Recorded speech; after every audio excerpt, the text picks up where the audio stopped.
থেকে পানি তুলে আব্দুল্লাহ নিজের মাকে গোসল দিত। আমার ভাইয়ের আমার 40 বছর বুকে করে নিয়ে মায়ের ঘুরেছে, 1 বছর নাই রে যুবক।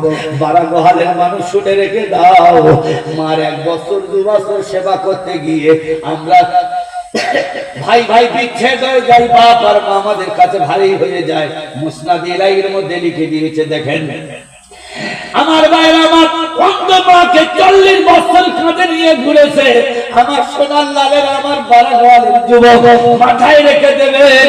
এরপর যুবক মাকে বলতেছে, মা আমি মাটি বয়েছি, কুলিগিরি করেছি, বিশ্বপুরে ট্রেন এসেছে, তুমি আমার পিঠের মধ্যে আসো, আমি ছুটেছি পরের মোট বয়ে বয়ে। আমি 40 বছর তোমাকে খাই গেছি, লালন পালন করেছি মাগো। এখন আমার তো আস্তে আস্তে বয়স হয়ে আসতেছে, আমি মাটি বইতে পারি না, তুমি আমার